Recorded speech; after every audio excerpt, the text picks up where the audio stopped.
ju e rëndon.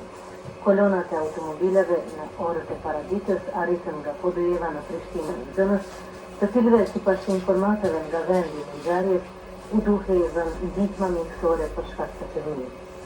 Ardhja e kolonës së automjeteve nga Podujeva krijoi shqetësim dhe brengosje të qytetarëve të kryeqendrës tonë, e cila u përcoll në dalje të tyre në rrugë.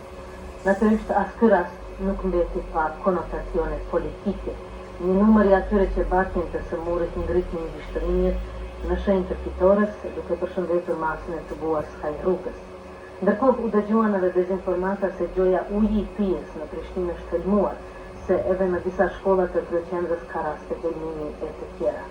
Në mesditë, klinikat e Fakultetit të Mjekësisë ku ishin të vendosur të sëmurit i vizitoi kryetari i Këshillit Ekzekutiv të Kuvendit të Kosovës, Jusuf Zejnullahu.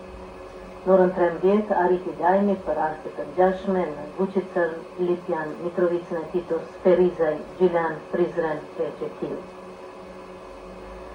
Më vonë arritën informatat se në Podujev pati konflikte në baza nacionale, se u rrahën disa pjesëtar të nacionalitetit serb.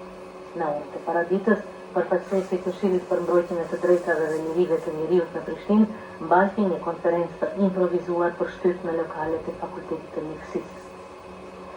Edhe një situatë e ndërë në Kosovë, e cila bëhet ngarkesë e re për njerëzit e këtyre trevave, edhe një shqetësim i ri për të gjithë ne, edhe një shkas që i nxjerr në sipërfaqen dasitë nacionale.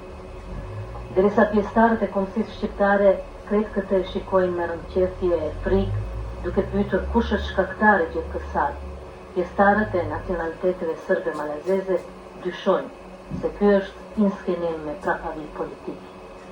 Derisa në skenë të hapur zhvillohen këto ngjarje, organet zyrtare dhe ato profesionale nuk e kanë fjalën e tyre se për çka është këto fjala, a është helmim dhe çfarë është e aq më pak kush është shkaktari gjithë kësaj. Konziliumi i mjekëve është formuar, priten rezultatet e analizave dhe këto sot nuk ishin të gatshme, e kush e di se a do të jenë gati edhe nesër.